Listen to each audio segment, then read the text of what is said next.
Summer, 57 BC. The Sabes River, modern-day Samba in Belgium, ran red with blood as 60,000 Belgic warriors erupted from the forests and charged across the shallow waters towards Caesar's unprepared legions.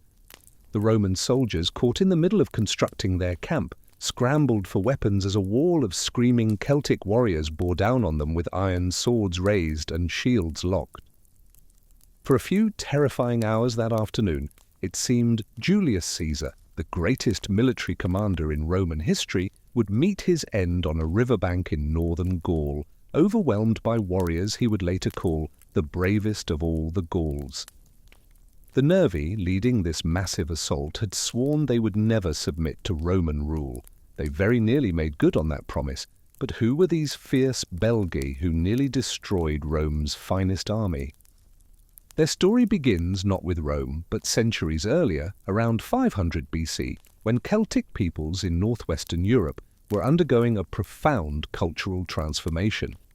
The Hallstatt culture, which had dominated Central and Western Europe for over 3 centuries, with its sophisticated ironwork and elaborate burial practices, was evolving into something new. In the Low Countries and adjacent regions, modern Belgium, northern France, and the Rhine Valley, communities were developing distinctive characteristics that would eventually coalesce into a recognizable Belgic identity. This wasn't a sudden invasion or replacement. It was gradual cultural evolution, visible today through archaeological remains that tell the story of peoples adapting, innovating, and forging new identities. Archaeological excavations across modern Belgium have revealed compelling evidence of this transformation. At Wezenbeek, cemetery sites dating to the early 5th century BC demonstrate the cultural shift.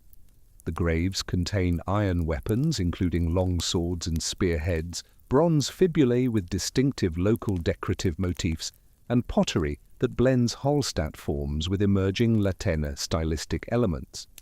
The Latène culture, named after a Swiss archaeological site, began influencing Belgic territories around 450 BC through gradual cultural diffusion rather than wholesale population replacement. Belgic craftsmen didn't simply copy new styles, they adapted Latène decorative motifs to their own aesthetic preferences, creating hybrid forms that retained regional characteristics while participating in broader Celtic cultural networks. The result was something uniquely Belgic, neither purely Hallstatt nor purely Latène, but a synthesis that would define these peoples for centuries to come. And they were about to build something remarkable, a confederation of tribes that would challenge Rome itself. Metalwork traditions provide the clearest evidence of emerging Belgic identity during this formative period. Bronze and iron artifacts from sites like Libekes demonstrate sophisticated technical knowledge combined with distinctive decorative schemes. Belgic smiths developed specialized techniques for producing weapons that combined functional efficiency with aesthetic appeal. Their swords, characterized by long blades with parallel edges and elaborate hilts, became renowned throughout Celtic Europe for quality and distinctive appearance. But what made Belgic metalwork truly exceptional was their mastery of pattern welding, a technique that folded different iron and steel alloys together repeatedly to create blades with hard, cutting edges and flexible cores that wouldn't shatter in battle. This wasn't simple blacksmithing, this was metallurgical science, requiring generations of accumulated knowledge.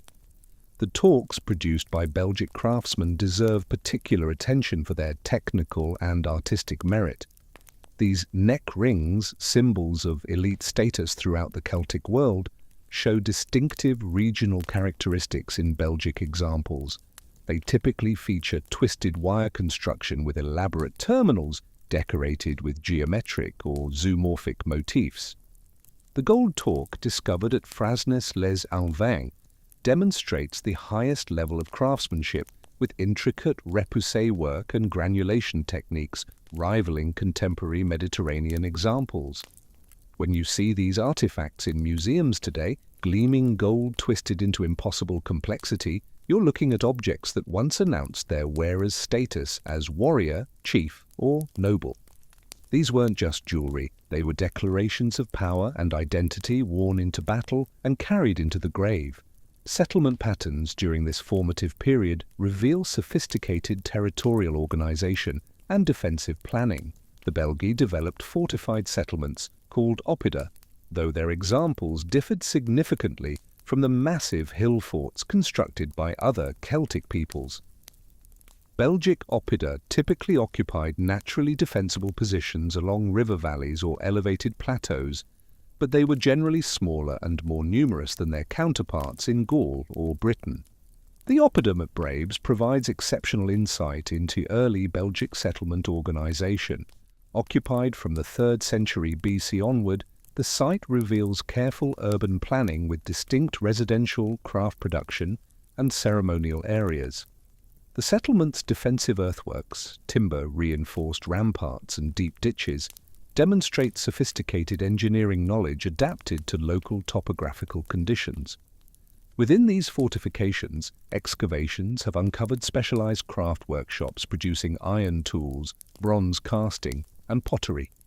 This wasn't random village growth, this was deliberate urban planning by people who understood defense, commerce, and community organization. What they were building would soon coalesce into something even more impressive, a political confederation that balanced tribal autonomy with collective security. By 250 BC, the scattered tribal groups had evolved into a sophisticated confederation that would eventually encompass approximately 15 major tribal groups. The Nervi occupied the central position within this confederation, controlling the fertile valleys of the Sambre and Meuse rivers.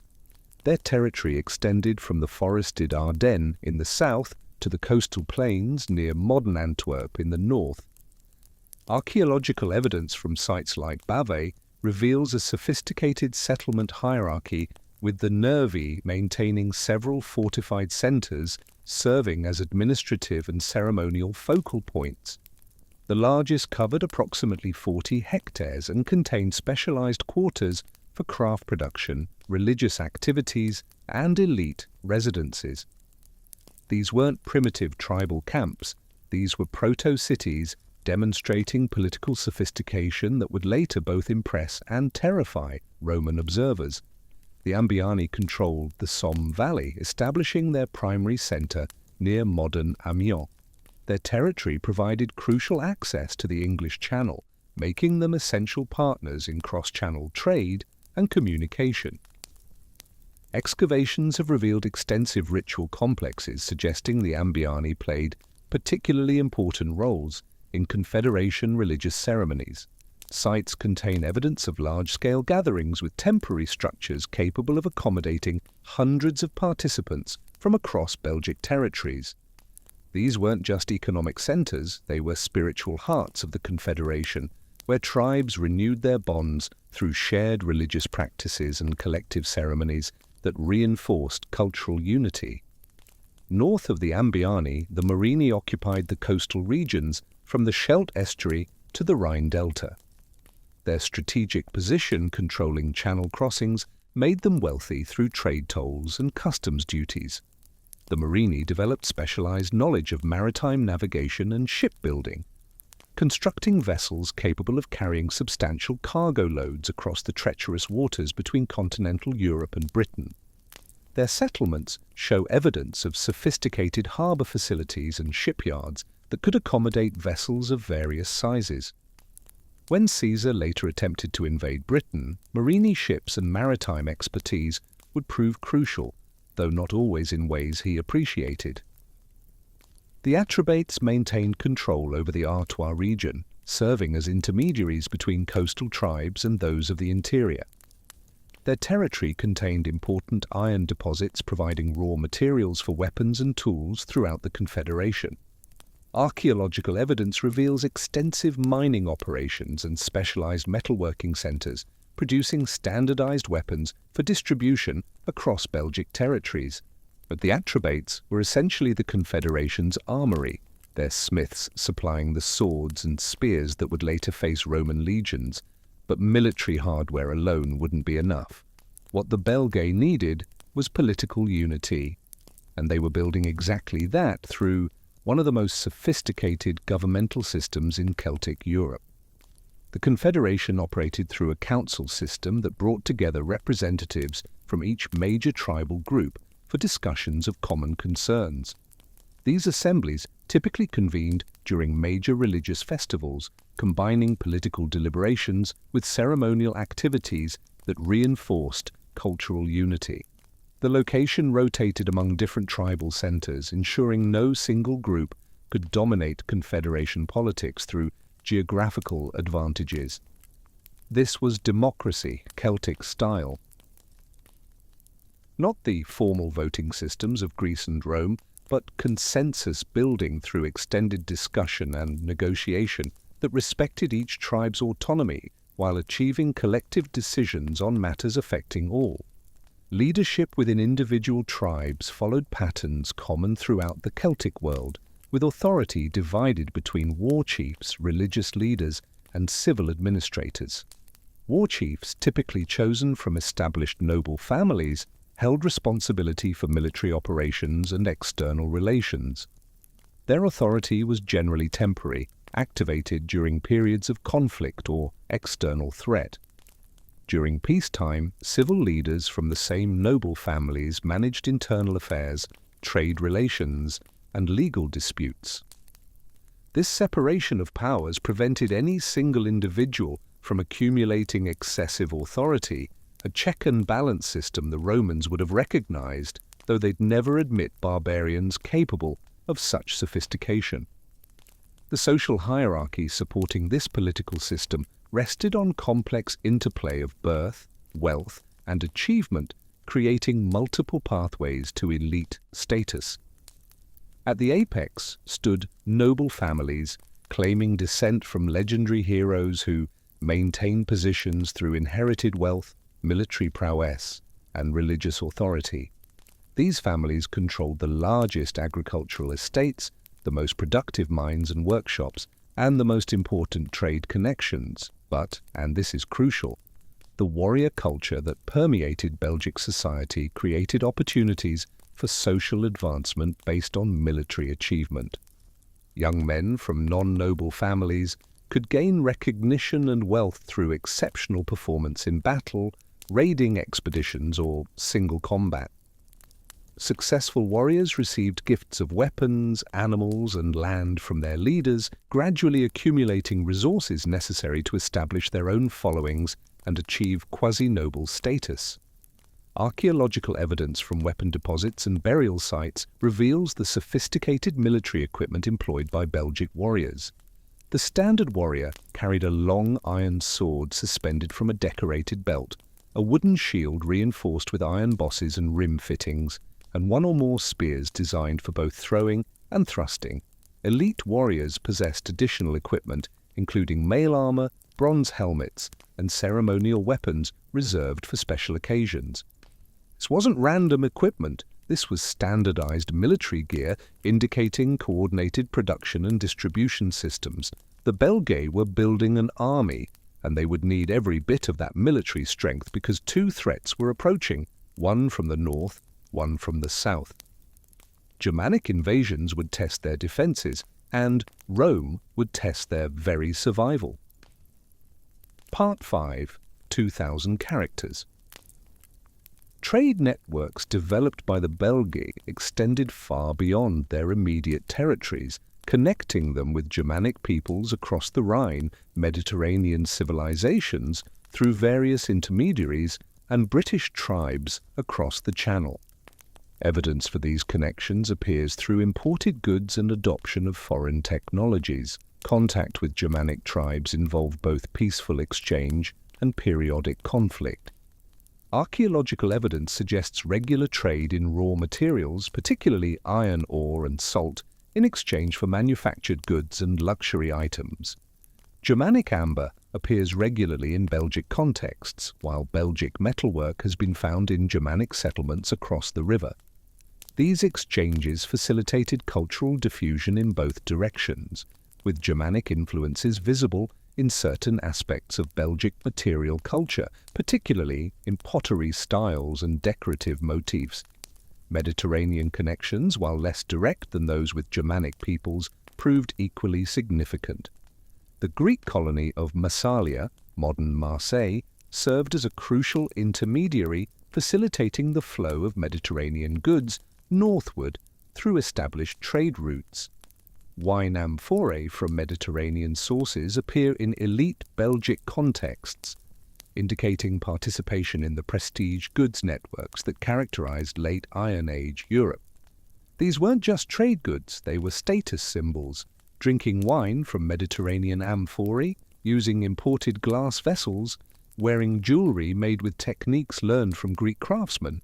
These practices distinguished Belgic elites from common warriors and farmers. The adoption of coinage represents another significant Mediterranean influence. While the Belgae didn't begin producing their own coins until the 2nd century BC, imported Greek and later Roman coins appear in archaeological contexts from the 3rd century onward. Religious practices among the Belgae combined ancient Celtic traditions with local innovations and foreign influences absorbed through trade. The veneration of natural features remained central to Belgic spirituality, with sacred groves, springs and rivers serving as focal points for community religious activities. These natural sanctuaries were enhanced with wooden structures, stone altars, and ritual deposits accumulating over generations.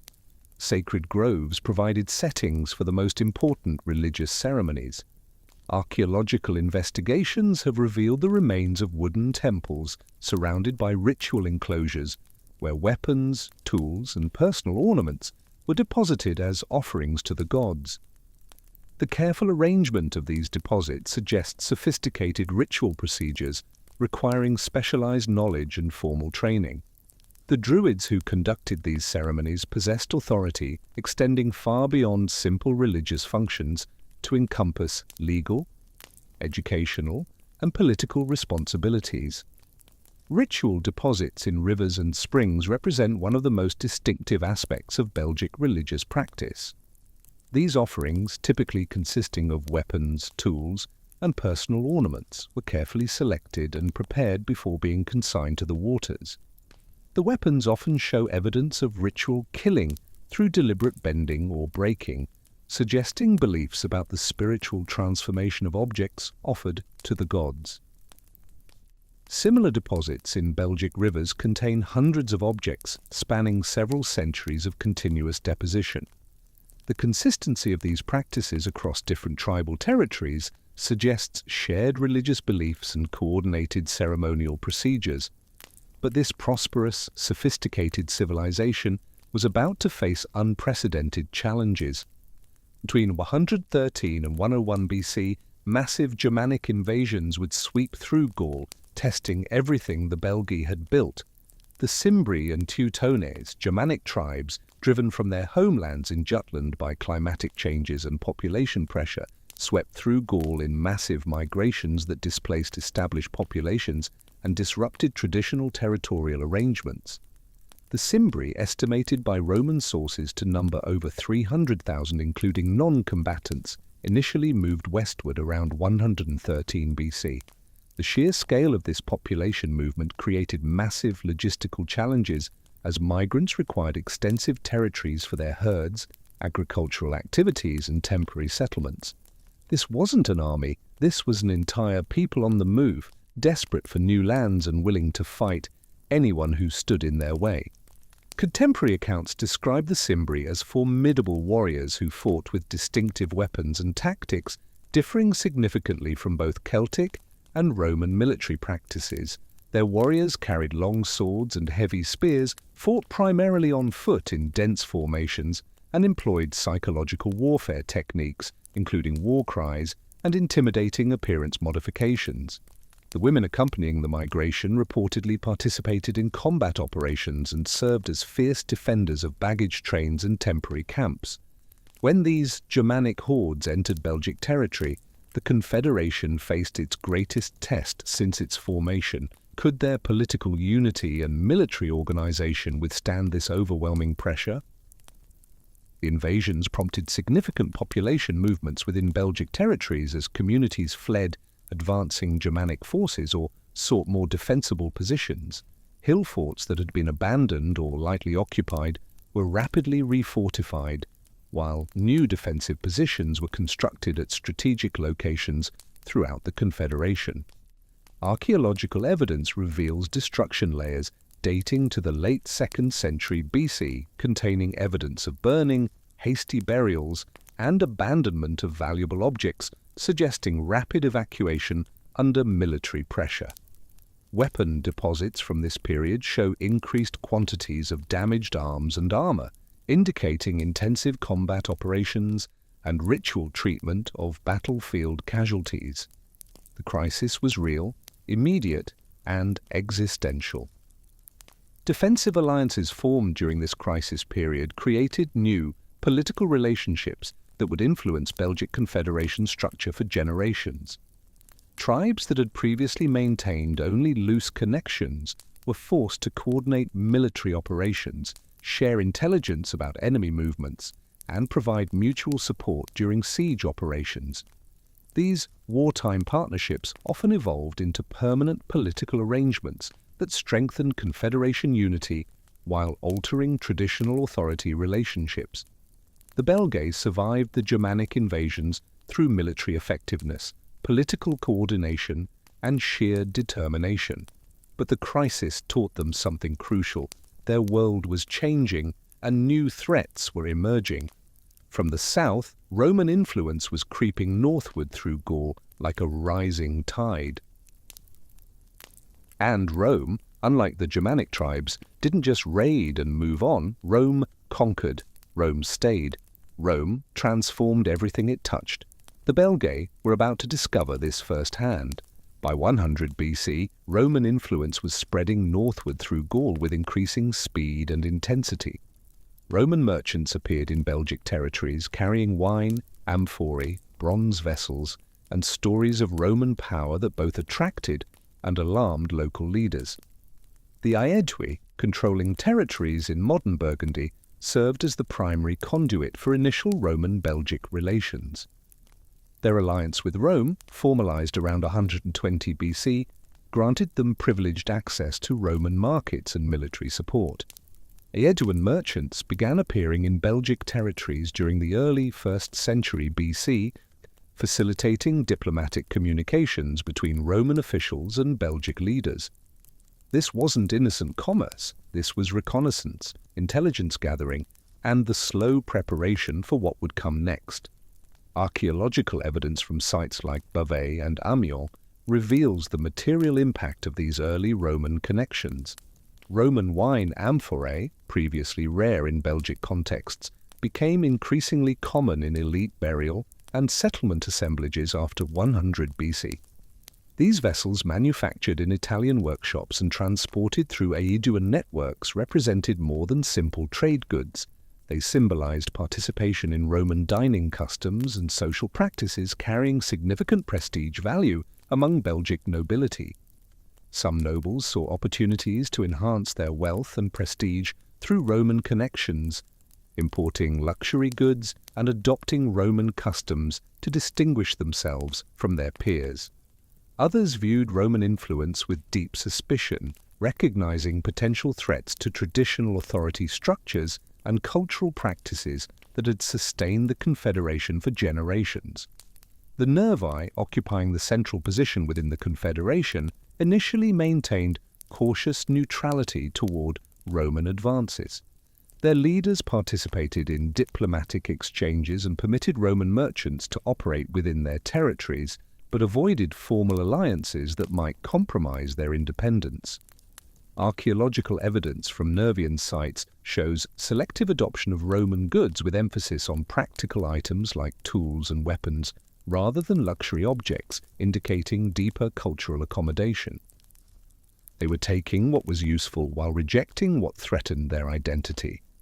This careful balance, engagement without submission, characterized Nervian policy toward Rome throughout the early 1st century BC. But events were moving beyond Belgic control. Roman diplomatic practices differed significantly from the personal relationships and kinship ties that had traditionally governed intertribal relations in northern Gaul. Roman envoys operated under formal mandates from the Senate, carrying written instructions and authorized to negotiate specific terms on behalf of the Republic. These diplomatic missions typically focused on securing favorable trading conditions, gathering intelligence about tribal military capabilities, and identifying potential allies for future military operations. The Romans demonstrated particular interest in Belgic military organization and warrior culture. Intelligence reports described Belgic warriors as exceptionally fierce fighters who employed distinctive tactics combining individual combat skills with disciplined formation fighting. These assessments would prove crucial when Roman military planners began contemplating operations in northern Gaul, and in 59 BC, those plans acquired a commander who would transform them into devastating reality. His name was Gaius Julius Caesar. Caesar's appointment as proconsul of Gallia Cisalpina and Gallia Narbonensis in 59 BC marked the beginning of the most decisive period in Belgic history. His initial campaigns against the Helvetii in 58 BC demonstrated Roman military capabilities while establishing forward bases that brought Roman forces uncomfortably close to Belgic territories. The systematic destruction of Helvetian resistance, accomplished through superior logistics, engineering expertise, and disciplined tactical formations, sent clear warnings to northern Gallic tribes about Roman intentions and capabilities. Belgic leaders observed these operations with growing alarm, recognizing that Roman expansion would inevitably threaten their own independence. The question wasn't if Rome would come north, it was when, and whether the Belgae could stop them. During winter 58 to 57 BC, intelligence reports from Roman merchants, diplomatic contacts, and military reconnaissance indicated that Belgic tribes were actively coordinating defensive preparations and seeking alliances with Germanic groups across the Rhine. Caesar recognized that allowing the Belgae time to complete these preparations would create a formidable opponent capable of threatening Roman positions throughout Gaul. His famous declaration that, of all the Gauls, the Belgae are the bravest, reflected both genuine respect for Belgic military capabilities and calculated psychological warfare designed to justify the massive military resources he intended to deploy against them.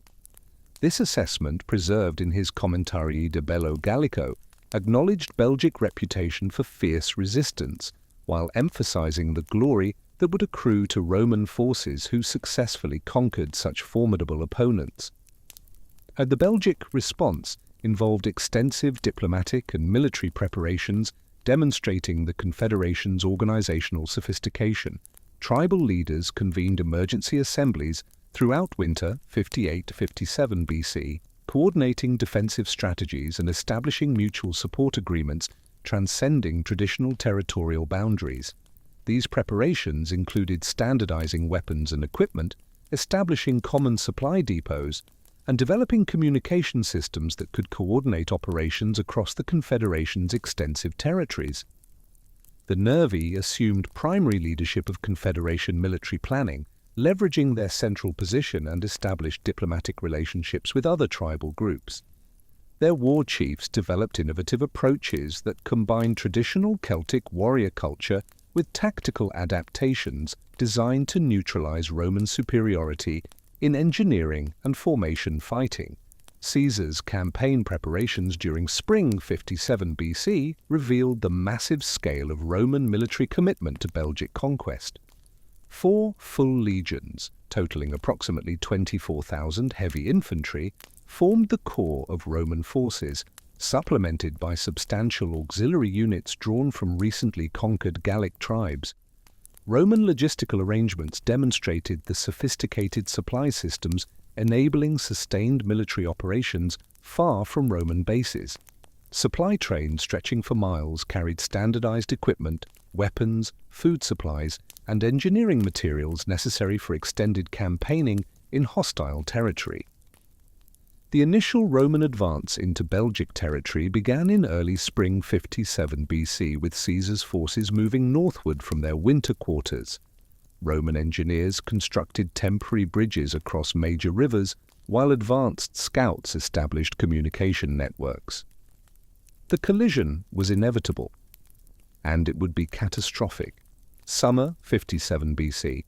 The Sabes River. Now we return to where our story began. Caesar's legions, confident from their victories over the Helvetii and other Gallic tribes, were in the middle of constructing their camp when Belgic scouts brought word to the Nervian commanders.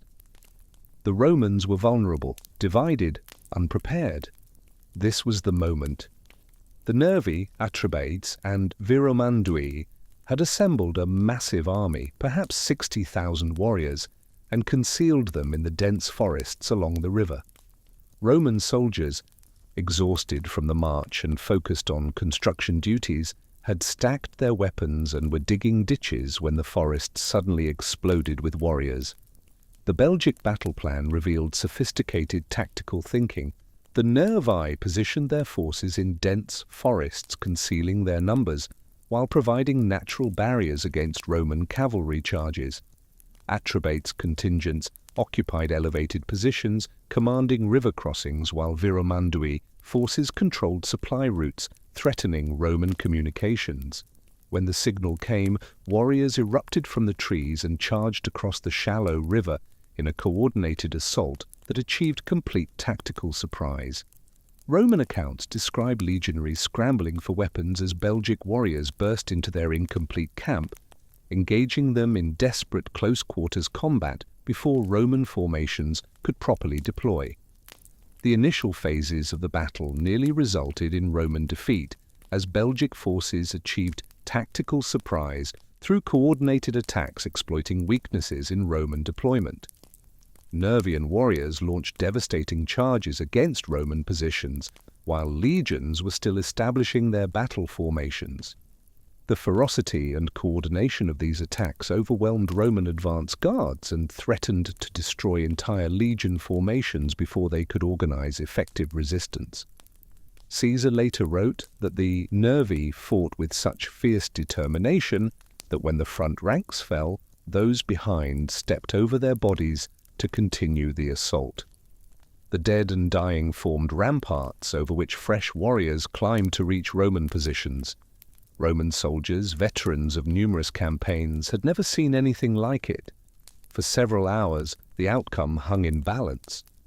Roman discipline was crumbling under the relentless Belgic assault. Legionaries fought desperately, but the sheer weight of numbers and the fury of the Nervian charge were overwhelming.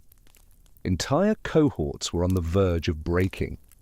If the Belgic line had held for just a bit longer, if Roman morale had cracked completely, Caesar himself might have died that day along the Sabes, and the entire course of European history would have changed. But then Caesar seized a shield from a fallen soldier, positioned himself at the front line, and personally led a counterattack that restored Roman morale. His presence on the front lines, sharing the danger, demonstrating the courage he demanded from his men, proved decisive.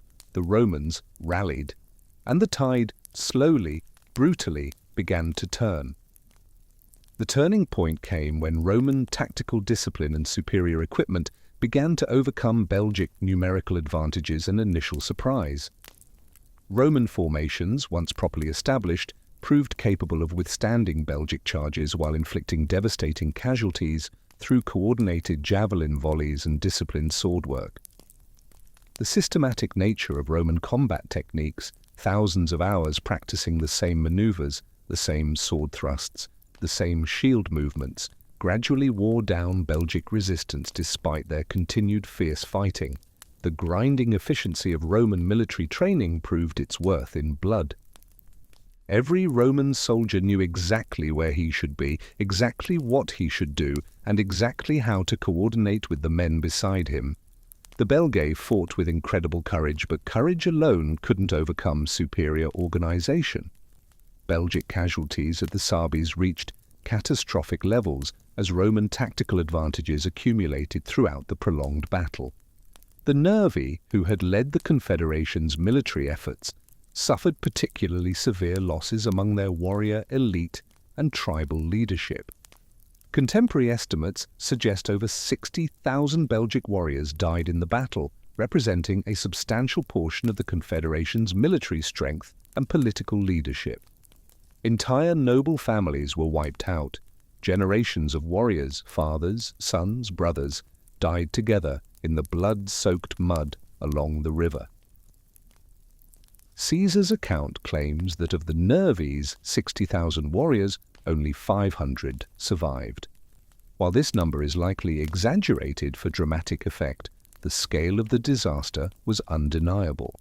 The aftermath demonstrated both Roman military efficiency and Belgic cultural resilience in the face of devastating defeat. Roman forces systematically occupied Belgic territories, while Confederation survivors attempted to maintain organized resistance from fortified positions throughout their traditional lands. The scale of Belgic losses made continued large-scale resistance impossible, but individual tribal groups continued fighting using guerrilla tactics and defensive strategies. The Nervi, shattered but unbroken, would fight on for years, but the Confederation was finished. The political unity that had made them formidable had died along the Sabes. What came next was systematic, methodical conquest as Caesar moved through Belgic territory tribe by tribe. The campaign against the Aduatuci demonstrated Roman siege warfare capabilities that shocked Belgic defenders who had never seen anything like it. The Aduatuci, descendants of Cimbri settlers who had remained in Belgic territory after the earlier Germanic invasions, occupied a heavily fortified hilltop position they believed impregnable. Roman engineers constructed massive siege towers, battering rams and catapults that could breach fortifications designed to resist traditional Celtic assault methods. The Aduatuci watched in horror as Romans built structures taller than their walls with assembly line efficiency. When the Aduatuci attempted to negotiate surrender but then launched a treacherous night attack, Caesar's response was brutal. He sold approximately 53,000 Aduatuci into slavery.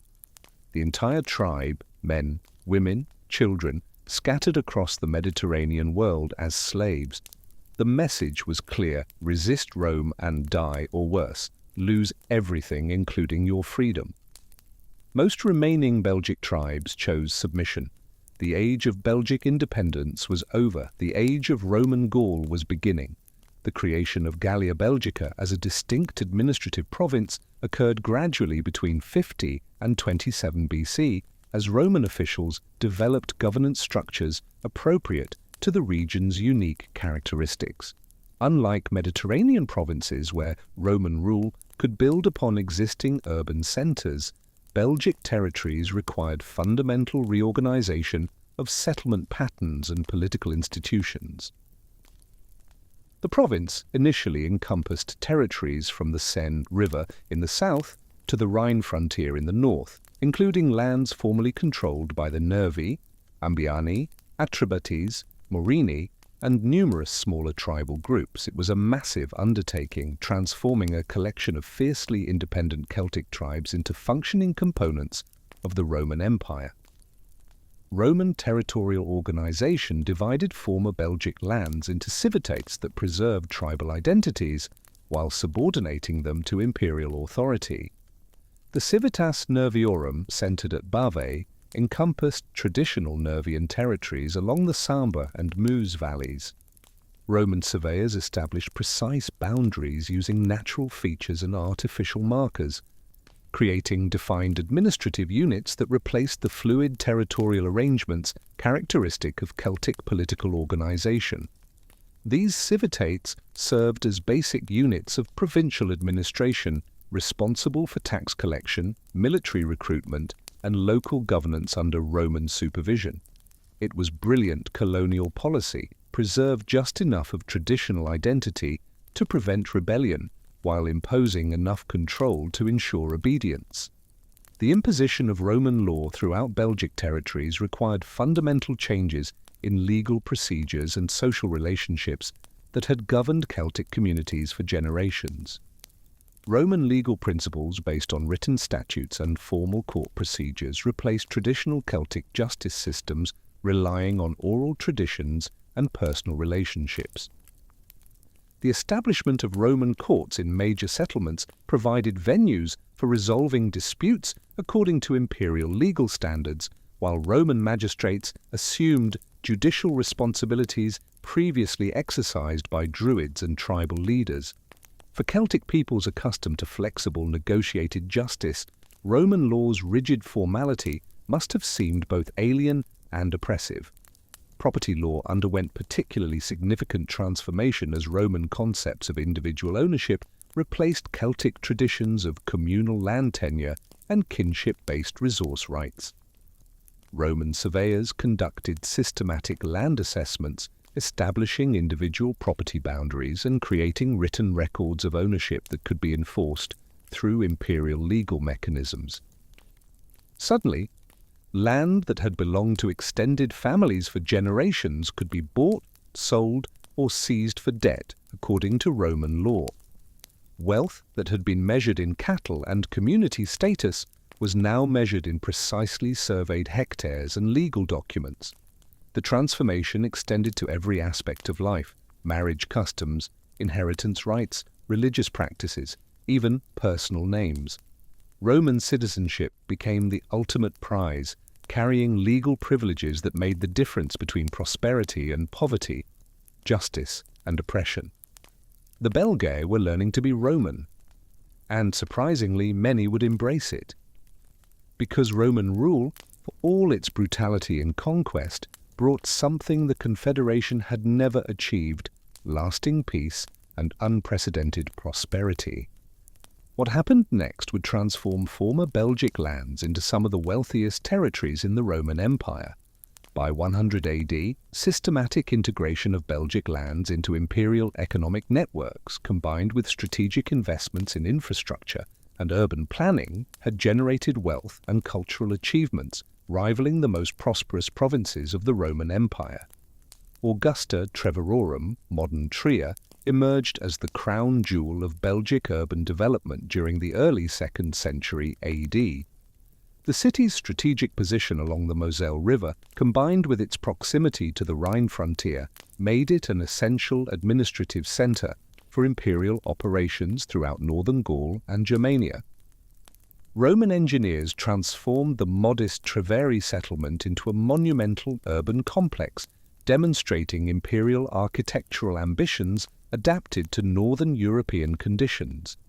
The Porta Nigra, constructed during the reign of Marcus Aurelius, exemplified the monumental architecture that characterized Augusta Treverorum's development. This massive sandstone gateway, rising to a height of 30 meters, featured 4 stories of arcaded galleries supported by engaged columns, creating dramatic light and shadow effects across its facade. The structure's defensive capabilities were secondary to its symbolic function as a demonstration of imperial power and urban sophistication. Local quarries provided the distinctive grey sandstone, while Roman engineers employed advanced lifting techniques and precise masonry work, ensuring structural stability that has lasted nearly 2 millennia. Today, you can still walk through this gate and feel the weight of Roman imperial ambition in every perfectly cut stone. The Imperial Baths complex at Augusta Treverorum, covering an area of approximately 42,000 square meters, represented the largest bathing facility north of Rome. The complex included multiple bathing pools maintained at different temperatures, exercise areas for athletic activities, libraries for intellectual pursuits, and gardens that provided peaceful settings for social interaction. The hypercaust heating system, supplied by massive furnaces that consumed tons of wood daily, maintained comfortable temperatures throughout the complex even during harsh northern European winters.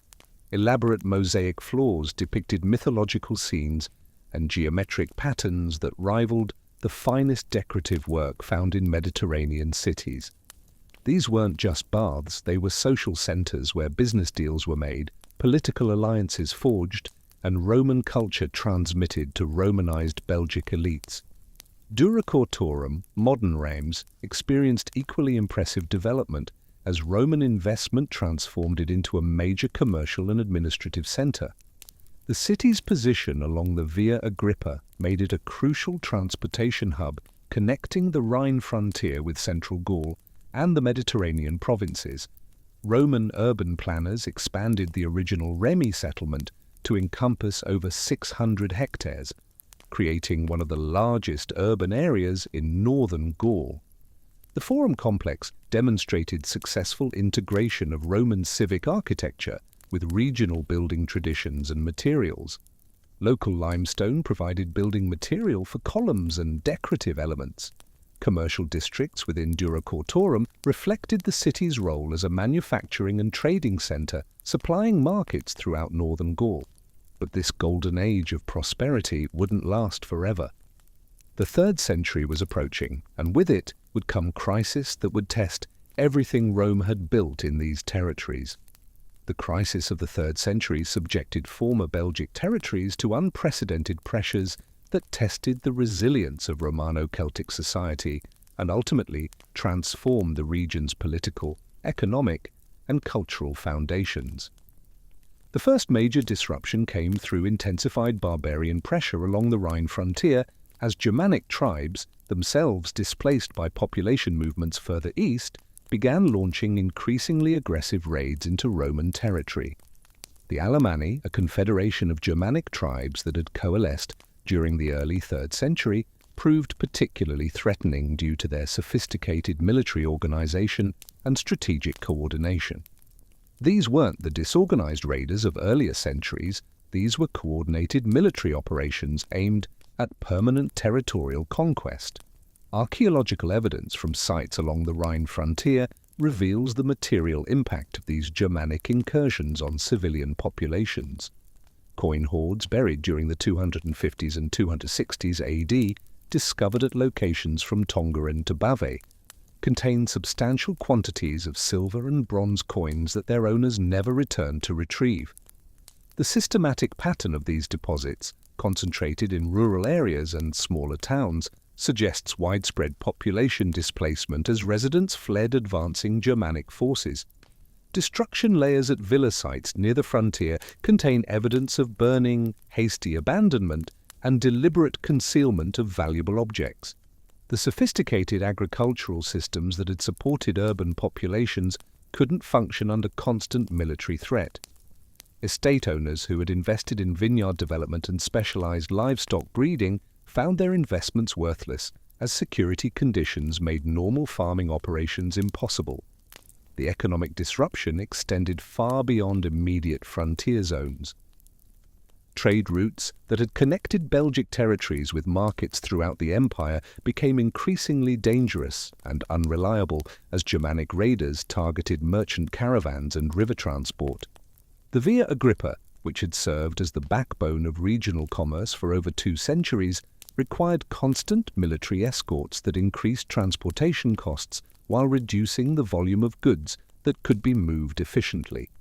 Many merchants abandoned long-distance trade entirely, focusing instead on local markets that offered greater security despite reduced profit margins. Urban centers experienced population decline and economic contraction as the prosperity of the previous century gave way to uncertainty and hardship. Augusta Treverorum, despite its strategic importance, saw substantial portions of its population flee to more secure locations. The magnificent bath complexes that had symbolized urban sophistication were partially demolished to provide building materials for hastily constructed fortifications.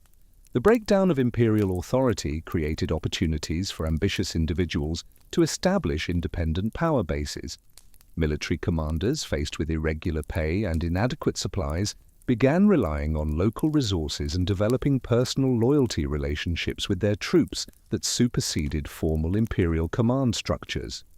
The world Rome had built was crumbling, and from its ruins something unexpected emerged, a breakaway empire that would provide former Belgic territories with stability that the legitimate imperial government couldn't maintain.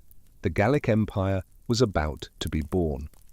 The emergence of the Gallic Empire in 260 AD represented the most dramatic political transformation in Belgic territories since Caesar's original conquest 3 centuries earlier.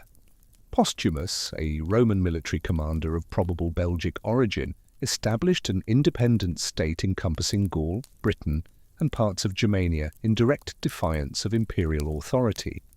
This breakaway empire, which would persist for 14 years, provided former Belgic territories with a degree of political stability and military security that the legitimate imperial government had proven unable to maintain. For former Belgic lands, this was both irony and vindication, a descendant of conquered peoples now ruling an empire that included Rome's former provinces. Postumus established his capital at Augusta Treverorum, recognizing the city's strategic position and administrative infrastructure as ideal for governing his extensive territories. The choice reflected both practical considerations and symbolic significance, as the former Treveri capital became the center of a new political entity claiming legitimacy as the true heir of Roman authority in northwestern Europe. The Gallic Empire's administrative structure preserved Roman governmental forms while adapting them to specific needs of territories that had been effectively abandoned by the central imperial government. It worked remarkably well, demonstrating that barbarians could govern themselves quite competently when given the chance. Economic policies implemented by the Gallic Empire reflected practical needs of territories cut off from traditional Mediterranean trade networks. Local mints established at sites including Augusta Treverorum produced silver and bronze coins, maintaining Roman iconographic traditions while asserting the independent authority of Gallic rulers. These coins, found throughout former Belgic territories, demonstrate the Gallic Empire's success in maintaining monetary systems and commercial relationships despite separation from imperial financial networks. The economy didn't just survive, in some ways it thrived under local control, as Gallic administrators understood regional needs better than distant Roman bureaucrats ever could. The collapse of the Gallic Empire in 274 AD, achieved through military campaigns of Aurelian, marked the beginning of another period of adjustment.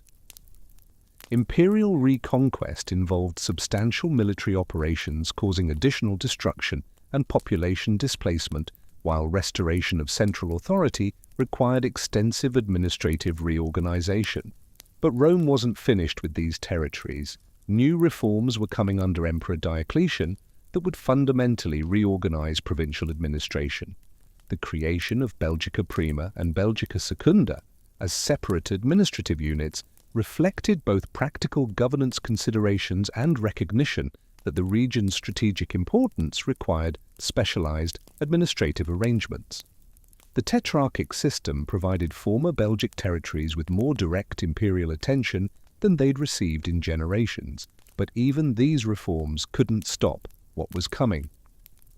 The 5th century would bring the most dramatic transformation since Caesar's conquest, as Germanic tribes established permanent kingdoms that would fundamentally alter everything.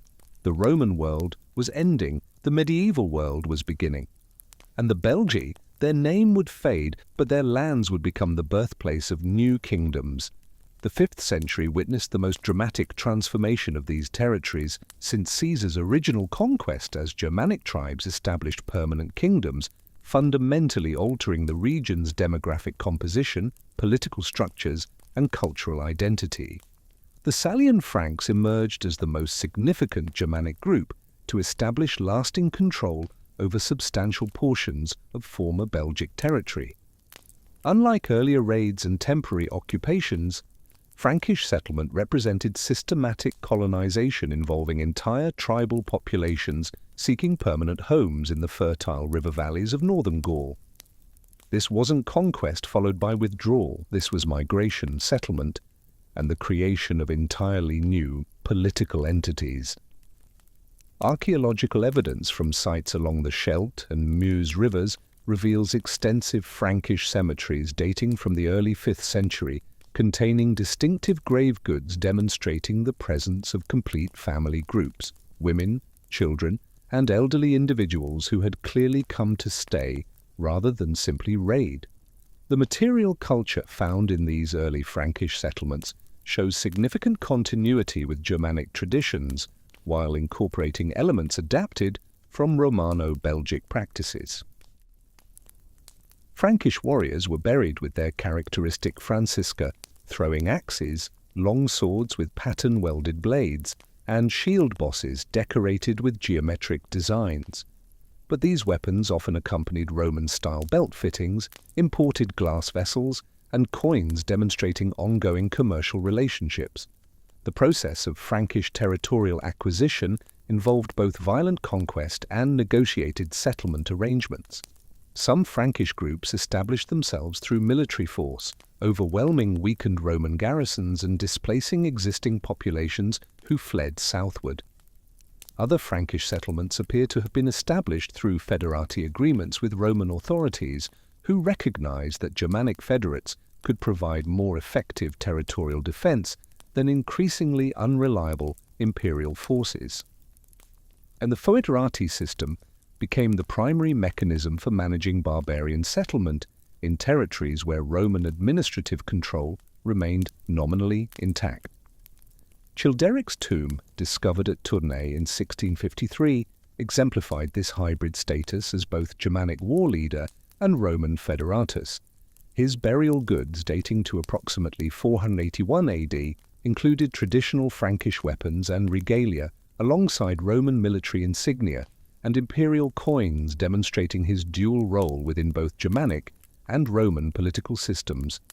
The tomb contained over 300 gold bees that may have served as decorative elements on his royal cloak, along with a signet ring bearing his name in Latin characters. The presence of Roman military equipment indicates his integration into Roman military hierarchy, while traditional Germanic grave goods maintained his credentials within Frankish warrior culture. Childeric embodied the transformation occurring throughout former Belgic lands, neither purely Roman nor purely Germanic, but something new, a synthesis that would define medieval northwestern Europe. His son Clovis would take this hybrid identity and forge it into something even more powerful, a Christian Frankish kingdom that would dominate Europe for centuries.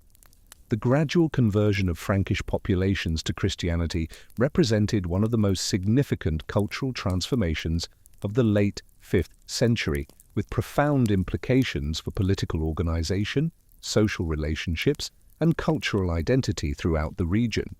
The conversion of Clovis, Childeric's son and successor, around 496 AD marked a crucial turning point that aligned Frankish political authority with the Christian religious establishment that had maintained significant influence among Romano-Belgic populations. This religious conversion wasn't just personal, it was political calculation of the highest order. By adopting Catholic Christianity rather than the Arian Christianity favored by other Germanic tribes, Clovis gained the support of the Gallo-Roman aristocracy and the powerful Catholic Church, giving him advantages his rivals lacked. The baptism of Clovis and his warriors at Reims represented both personal religious conversion and political alliance that strengthened Frankish authority while expanding Christian influence throughout northern Gaul. The ceremony, conducted by Bishop Remigius, was carefully choreographed for maximum political impact. According to legend, a dove descended from heaven carrying a vial of holy oil at the crucial moment, a miracle that conveniently demonstrated divine approval of Frankish rule. Whether true or fabricated, the story served its purpose, legitimizing Frankish power through Christian symbolism that resonated with the Romanized population. Thousands of Frankish warriors followed their king into baptism, not necessarily from genuine religious conviction, but from traditional Germanic loyalty to their war leader. The establishment of Frankish kingdoms across former Belgic territories between 500 and 750 AD created a complex political landscape where Germanic royal authority operated alongside surviving Roman administrative practices and emerging Christian ecclesiastical structures. Tripartite system of governance produced unique institutional arrangements that would define the character of Merovingian civilization. The Kingdom of Austrasia emerged as the most significant Frankish political entity controlling former Belgic territories, encompassing lands from the Rhine frontier westward to the Scheldt Valley and southward into the Ardennes forests. The Merovingian royal palace at Metz, constructed during the mid-6th century, exemplified the architectural synthesis that characterized Merovingian royal residences throughout former Belgic territories. The complex incorporated Roman building techniques, including stone masonry and tile roofing, while its layout reflected Germanic concepts of royal authority centered on a great hall where the king held court, surrounded by his warrior retinue. Archaeological investigations have revealed foundations of substantial timber and stone buildings arranged around central courtyards with specialized structures, including armories, treasuries, and residential quarters. The physical landscape of power was changing. Great Roman public spaces were giving way to more intimate, personal centers of authority based on the relationship between king and warriors. This was no longer the empire of laws and bureaucracy. This was the world of personal loyalty and warrior bands. The transformation of Roman villa estates under Frankish rule reveals the economic and social changes accompanying barbarian settlement. The shift from large-scale estate agriculture to smaller-scale family farming represented a fundamental reorganization of rural society. The Frankish rule wasn't purely destructive, it was transformative, creating new cultural forms that would shape medieval Europe. The monastery of Echternach, founded by the Anglo-Saxon missionary Willibrord around 698 AD, became a major center for manuscript production that combined Irish, Anglo-Saxon, and continental European artistic traditions. The famous Echternach Gospels, produced during the early 8th century, feature elaborate illuminated initials that incorporate Germanic interlace patterns with Christian iconographic programs, creating visual representations of the cultural fusion occurring throughout the region. The scriptorium at Echternach employed scribes and illuminators drawn from diverse cultural backgrounds: Irish monks trained in Celtic artistic traditions, Germanic craftsmen skilled in metalwork and jewelry production, and Romano-Belgic scholars familiar with classical Latin texts and Roman artistic conventions. This cultural diversity produced manuscripts demonstrating remarkable artistic innovation while preserving essential texts that would prove crucial for maintaining educational and administrative capabilities throughout the early medieval period. The monastery's library contained works by classical authors including Virgil, Ovid, and Cicero, alongside Christian theological texts and Germanic legal codes, reflecting the intellectual complexity of Merovingian civilization.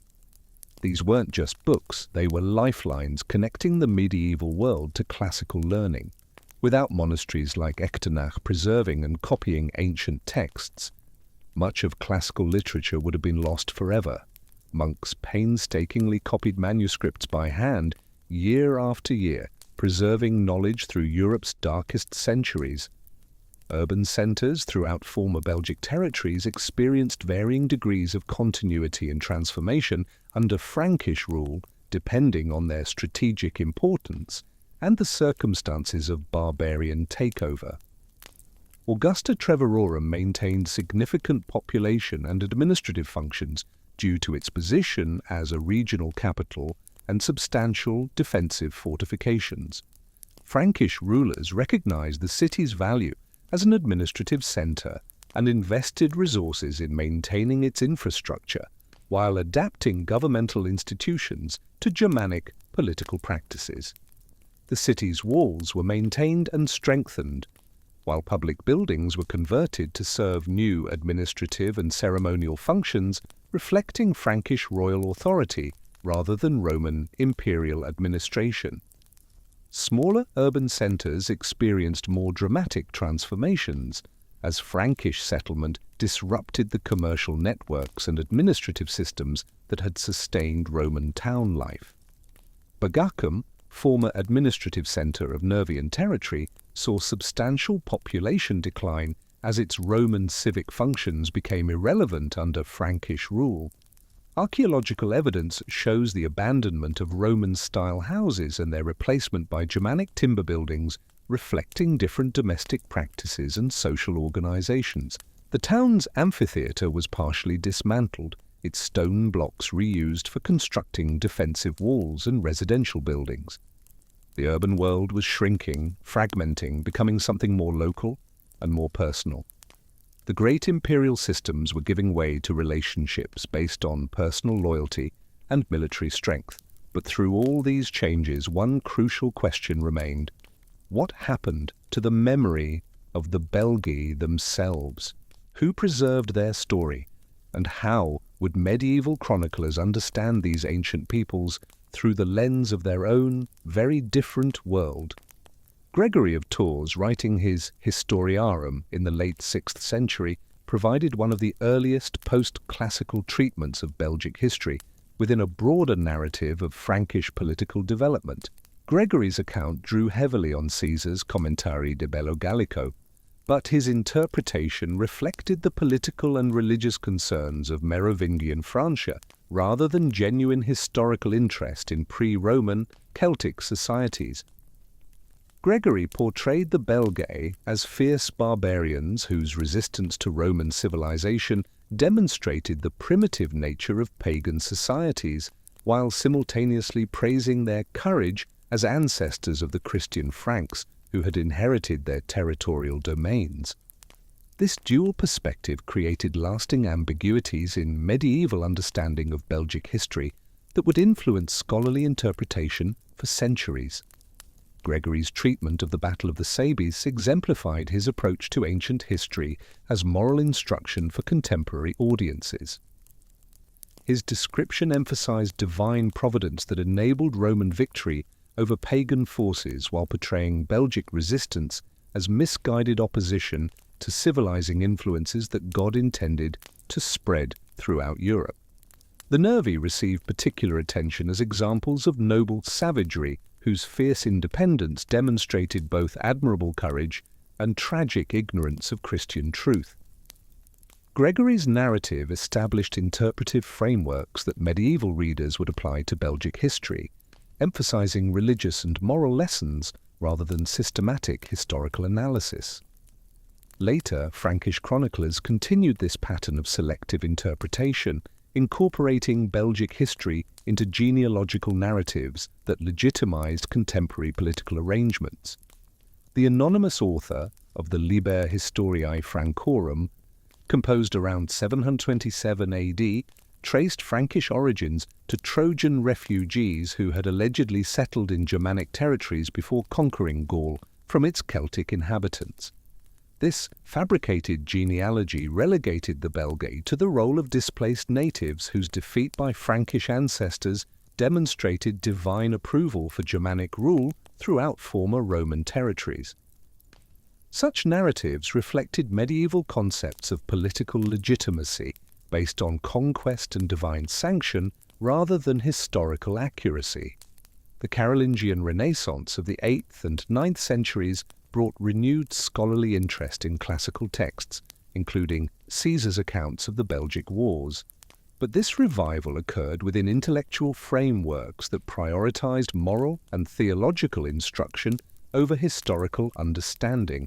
Alcuin of York, serving as educational advisor to Charlemagne, incorporated Caesar's writings into the palace school curriculum as examples of classical Latin prose and military strategy rather than sources for understanding pre-Christian European societies. Students learned to analyze Caesar's tactical descriptions and rhetorical techniques while accepting his cultural judgments about Celtic barbarism and Roman civilizing missions without critical examination.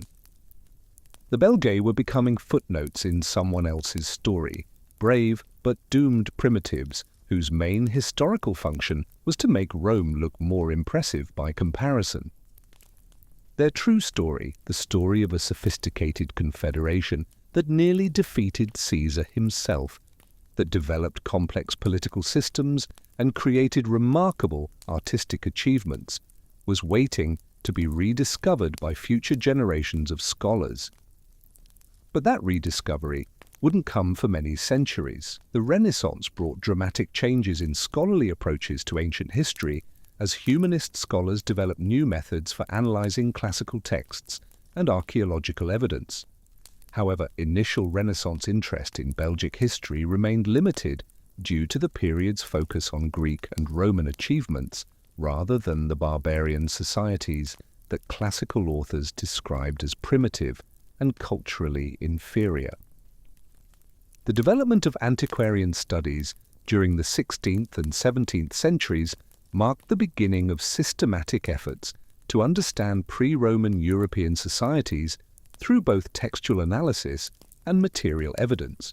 Scholars like William Camden in England and Johannes Pontanus in the Low Countries began collecting archaeological artifacts and correlating them with classical descriptions. Camden's Britannia, first published in 1586, included detailed discussions of Belgic settlements in southeastern England based on coin finds and earthwork remains that demonstrated sophisticated approaches to combining literary and material evidence. Pontanus's Historia, published in 1639, represented one of the first systematic attempts to reconstruct Belgic history using both classical sources and archaeological discoveries from the Low Countries. These early antiquarians were pioneering methods that would eventually evolve into modern archaeology: systematic excavation, careful documentation, correlation of material evidence with historical texts. The Enlightenment period witnessed growing scholarly interest in Celtic societies as examples of primitive European culture that could illuminate the developmental stages through which all human societies had presumably progressed. Voltaire's Philosophical History emphasized the contrast between Celtic barbarism and Roman civilization, portraying the Belgic Wars as crucial episodes in the triumph of reason and law over superstition and violence. This interpretive framework, while problematic in its cultural assumptions, encouraged detailed study of ancient sources and archaeological evidence that advanced scholarly understanding. The emergence of Celtic archaeology as a distinct scholarly discipline during the 18th century owed much to discoveries in former Belgic territories that demonstrated the sophistication of pre-Roman material culture. The excavation of rich burial sites at locations like Eprave and Bieven revealed elaborate metalwork, imported luxury goods, and artistic achievements that challenged assumptions about Celtic cultural primitiveness. These discoveries prompted scholarly reassessment of classical accounts that had emphasized Belgic ferocity and barbarism, while overlooking evidence for sophisticated political organization and cultural achievements. Napoleon's campaigns throughout Europe stimulated archaeological interest by exposing ancient sites to scholarly examination. The discovery of Childerich's treasure at Tournai in 1653 had already demonstrated the potential for recovering spectacular evidence from the transitional period between Roman rule and barbarian kingdoms. But the 19th century would bring something even more transformative: nationalist movements that would claim the Belgae as foundational ancestors for modern nation-states. And these competing nationalist claims would both advance and distort scholarly understanding of who the Belgae really were. The development of national consciousness throughout 19th century Europe created new contexts for interpreting Belgic history as various ethnic groups claimed ancient peoples as ancestral populations that legitimized contemporary political arrangements. Belgian independence in 1830 prompted scholarly interest in pre-Roman inhabitants who could serve as foundational figures for national identity formation. Historians like Henri Conscience incorporated romanticized versions of Belgic resistance against Roman conquest into nationalist narratives that portrayed ancient tribal confederations as predecessors of modern Belgian unity against foreign domination. The Belgae became national heroes, brave ancestors, fighting for freedom against imperial oppression. French nationalist historians during the same period claimed the Belgae as ancestors of the French people, emphasizing their role within Gallic resistance to Roman imperialism while downplaying their distinct cultural identity. The archaeological discoveries at sites like Belgae and Alesia provided material evidence that French scholars used to reconstruct ancient Gallic civilization, though their interpretations often emphasized pan-Gallic unity rather than regional distinctions. This nationalist appropriation created competing claims about Belgic legacy that reflected contemporary political tensions rather than historical accuracy. Everyone wanted the Belgae as ancestors. Their courage, their defiance, their tragic heroism made them perfect symbols for nationalist movements. The establishment of professional archaeological institutions during the late 19th century created systematic frameworks for investigating Belgic sites and interpreting material evidence according to scientific rather than nationalist criteria. The formation of archaeological societies in Belgium, France, and Germany facilitated collaboration between scholars who shared methodological approaches despite different national perspectives. Excavations conducted under these institutional auspices produced detailed documentation of site stratigraphy, artifact contexts, and chronological relationships that enabled more accurate reconstruction of ancient societies and cultural processes. The excavation of the Belgic oppidum at Braves by Jacques-Gabriel Bulliot, beginning in 1864, demonstrated the potential for large-scale archaeological investigation to recover detailed information about pre-Roman urban development and material culture. Bulliot's systematic approach to site documentation, including detailed plans, artifact catalogues, and stratigraphic analysis, established methodological standards that influenced archaeological practice throughout Europe. The discoveries at Braves revealed sophisticated urban planning, specialized craft production, and extensive trade networks that challenged assumptions about Celtic cultural limitations while providing concrete evidence for complex social and economic organization. Scientific archaeology was finally doing what nationalist rhetoric couldn't, revealing the real Belgae in all their complexity. Not primitives, not noble savages, not convenient ancestors for modern nations, but sophisticated Iron Age peoples who had created remarkable political, economic, and cultural achievements in their own right. And the 20th century would bring even more sophisticated methods for understanding them. The development of scientific dating methods during the 20th century revolutionized archaeological approaches to Belgic history by providing accurate chronological frameworks for understanding cultural change and historical development. Radiocarbon dating, dendrochronology, and thermoluminescence techniques enabled archaeologists to establish precise dates for ancient sites and artifacts, resolving chronological problems that had plagued earlier scholarship. These scientific methods confirmed the general accuracy of Caesar's historical accounts, while revealing complexities in cultural development that literary sources had not documented.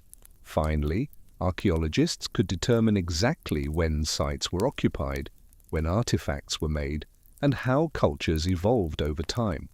Aerial photography and remote sensing technologies developed during and after World War II provided new tools for identifying and investigating archaeological sites throughout former Belgic territories.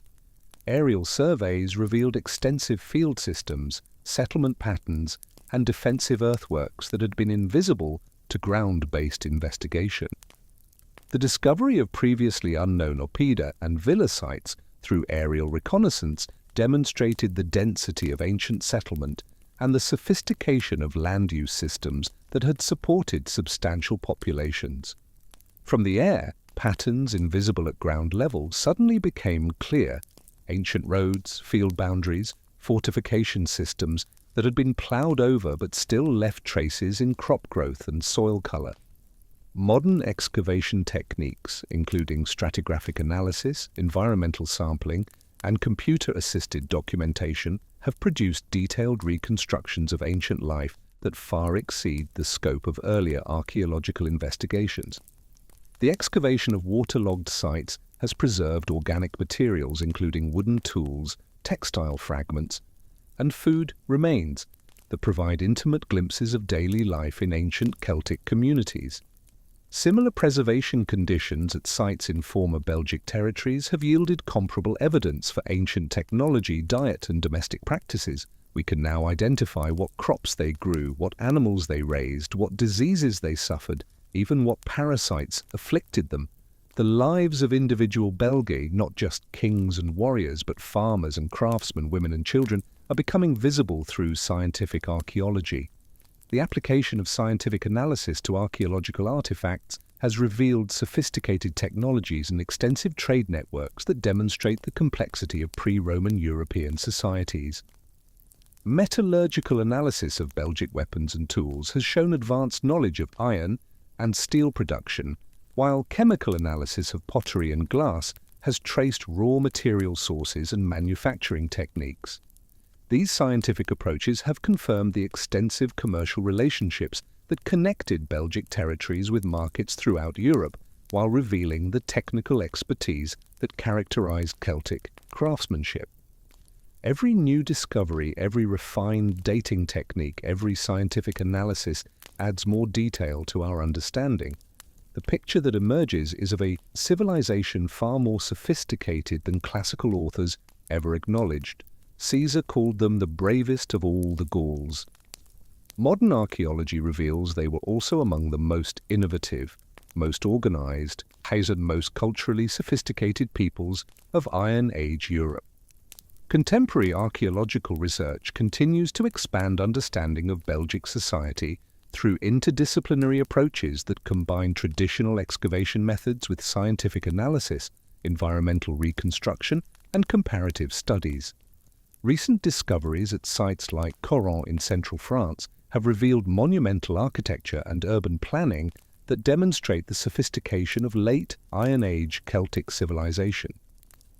These findings challenge lingering assumptions about Celtic cultural limitations while providing detailed evidence for complex social hierarchies, religious practices, and political organization. Each excavation season brings new discoveries that refine and sometimes revolutionize our understanding of these ancient peoples. And the integration of archaeological evidence with historical linguistics has illuminated the cultural processes that shaped ancient European societies while revealing the complexity of ethnic and political identities in pre-Roman periods. Studies of place names, personal names, and linguistic borrowings have traced population movements and cultural interactions that complement archaeological evidence for material culture change. This interdisciplinary approach has demonstrated that ancient ethnic identities were more fluid and complex than classical authors had suggested, with the Belgae representing a confederation of diverse peoples rather than a single homogeneous tribe.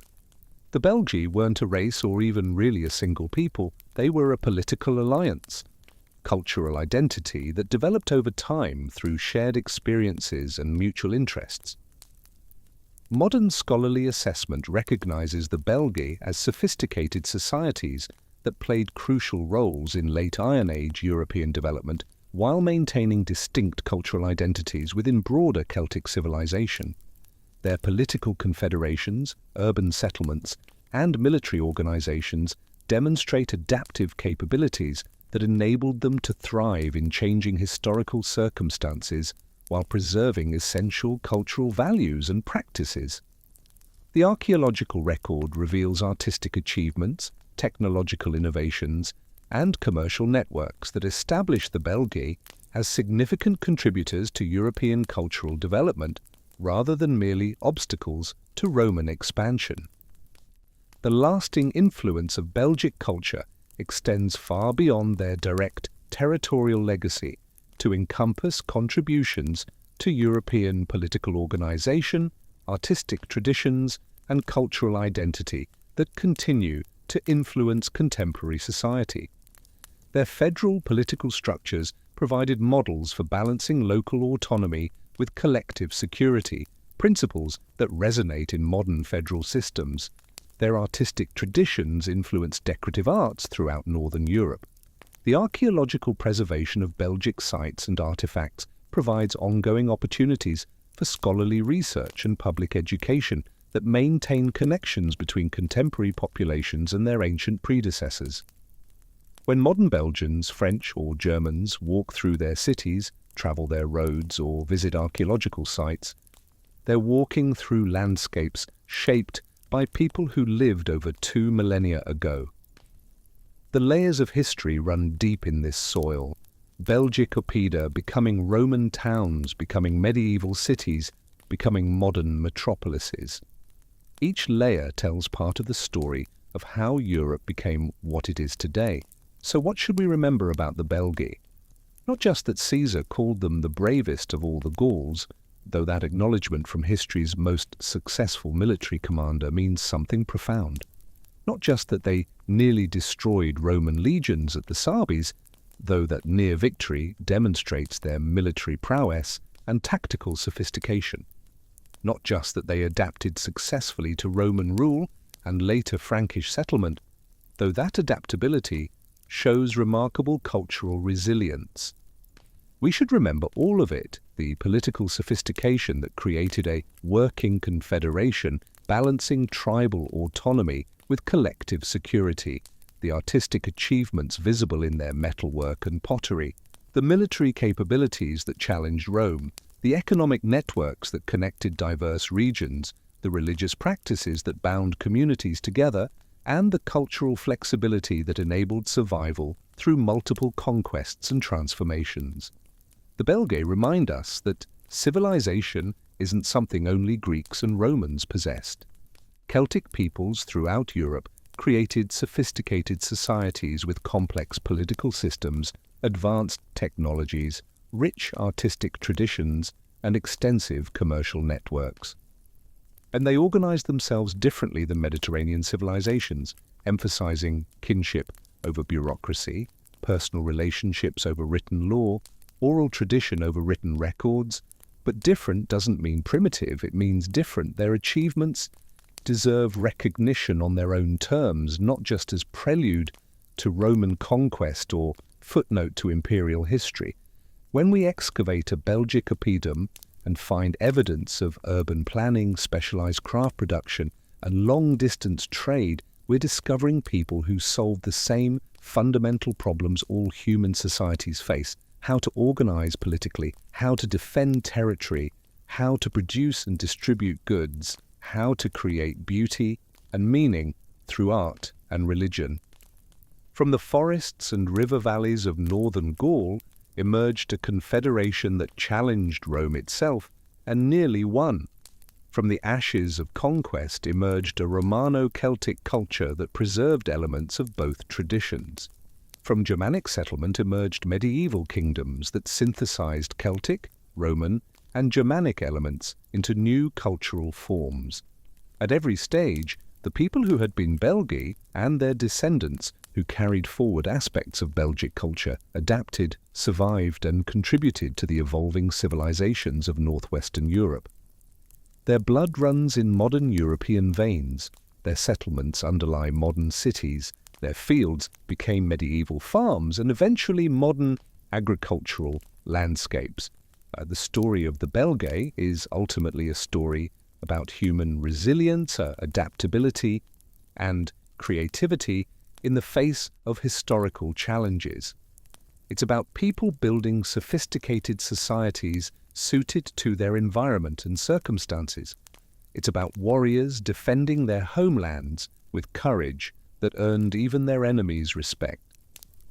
It's about cultures adapting to conquest while preserving identity. It's about synthesis and survival, about how humans navigate historical transformations while maintaining continuity with the past.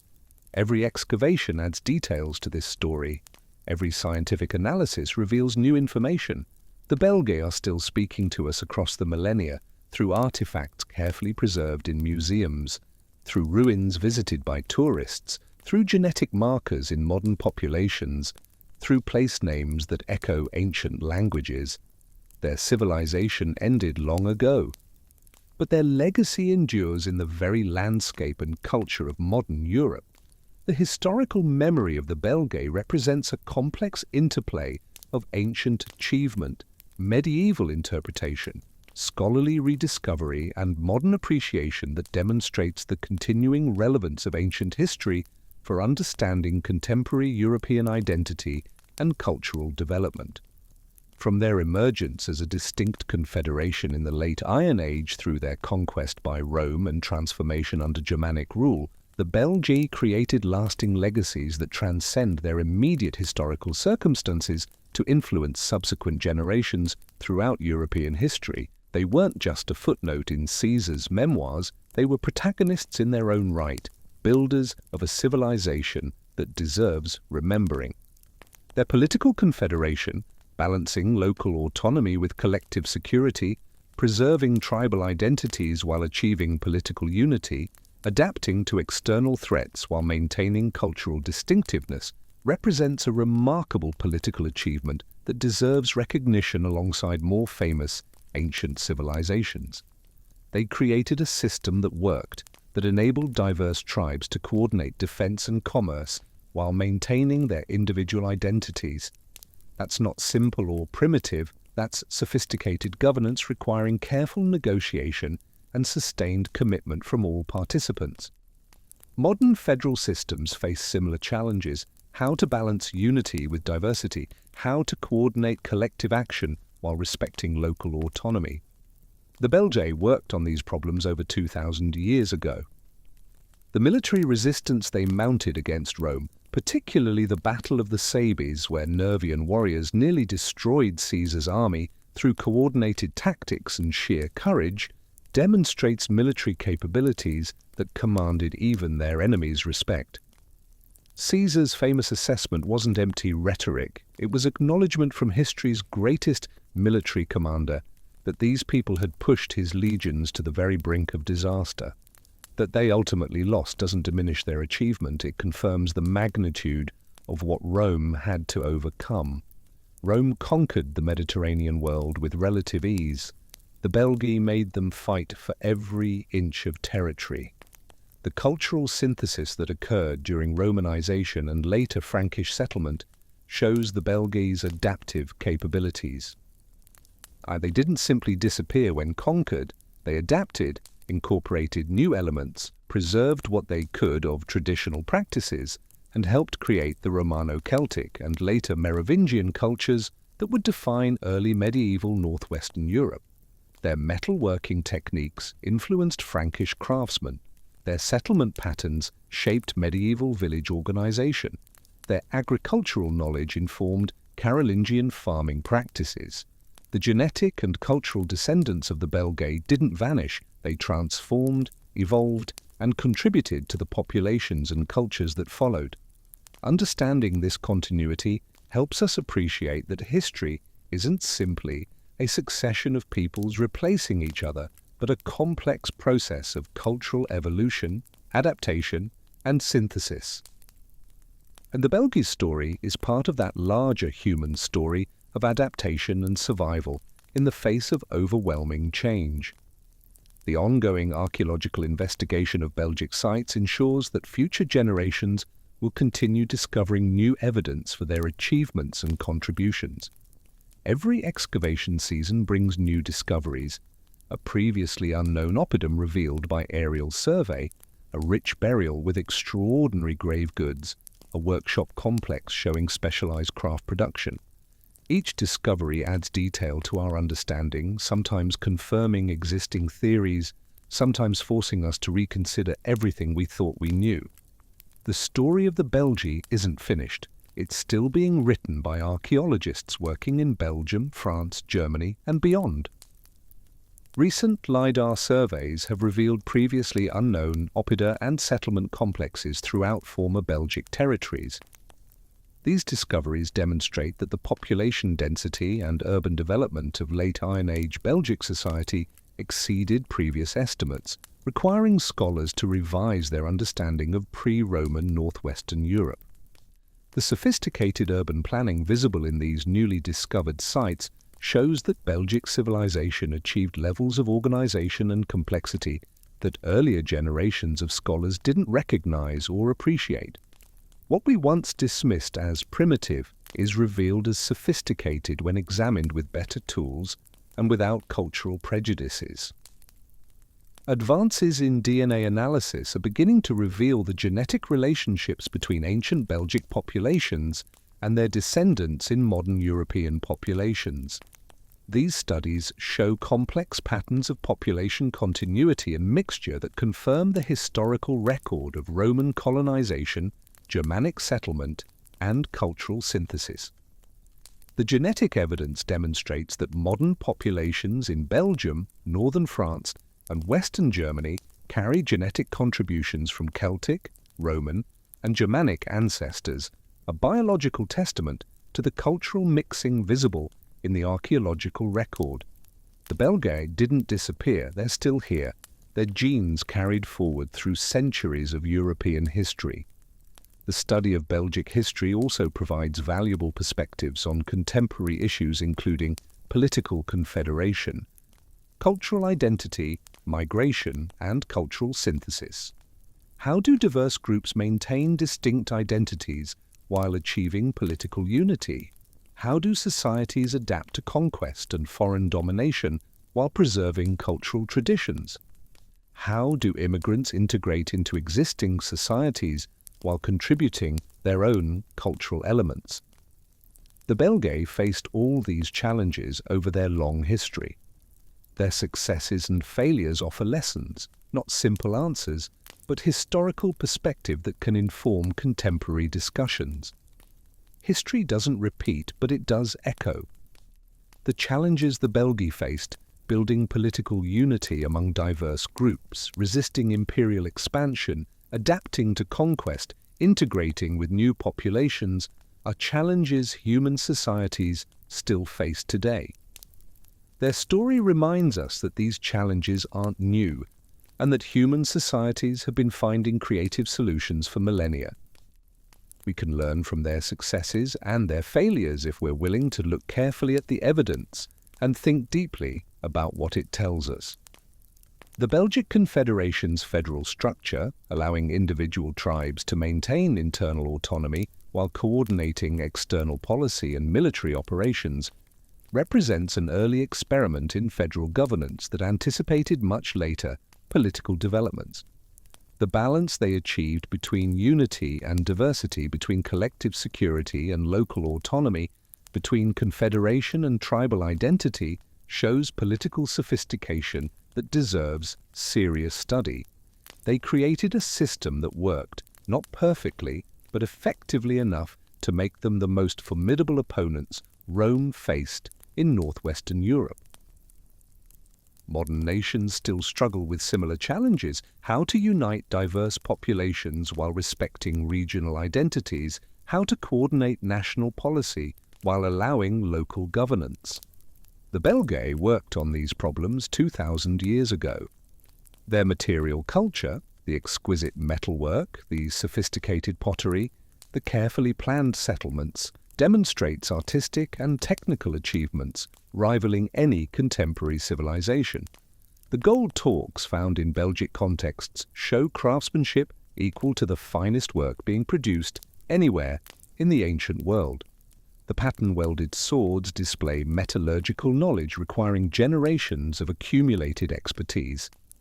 The urban planning visible at Oppida, like Braves, shows sophisticated understanding of defense, commerce, and public space. These weren't primitive people making crude tools. These were master craftsmen creating works of functional art that we still admire in museums today. Their warrior culture, emphasizing personal courage, loyalty to leaders and companions, honor in combat, created military forces that nearly defeated Rome's professional legions. The Battle of the Sabes remains one of the closest calls Caesar ever experienced. For hours, the outcome hung in balance. If the Nervi had broken the Roman lines, if Caesar hadn't personally rallied his troops, if a few tactical decisions had gone differently, Roman conquest of northern Gaul might have failed entirely. The history of Europe would have been fundamentally different. That the battle ultimately went Rome's way shouldn't obscure how close it came to going the other way. The Nervi weren't defeated because they were inferior warriors. They were defeated because Rome had systematic organization, superior logistics, and the ability to absorb losses and keep fighting that individual tribes couldn't match. The economic networks the Belgae developed, connecting the Rhine with the English Channel, linking Mediterranean trade routes with Germanic markets, facilitating exchange of raw materials and finished goods across vast distances, demonstrate commercial sophistication and organizational capabilities that supported their political and military power. They weren't isolated tribes living in primitive simplicity. They were active participants in complex European economic systems, producing goods for export, importing luxury items from distant sources, and maintaining commercial relationships spanning thousands of kilometers. Archaeological evidence shows Belgic goods reaching Britain, Germania, and the Mediterranean, while imports from all these regions appear in Belgic contexts.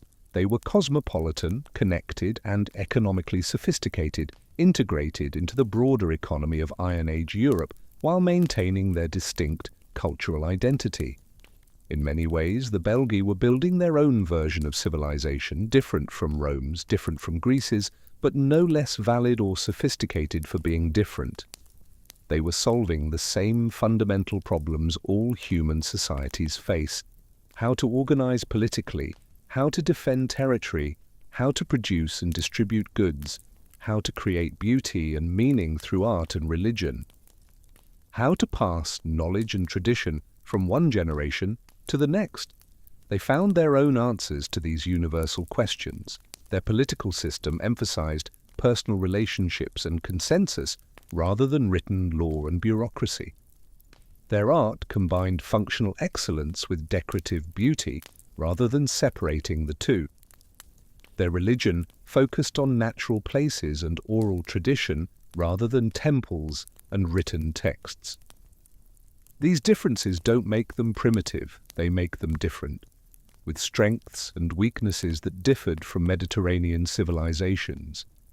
Their greatest strength was adaptability. When they faced external threats, they formed confederations.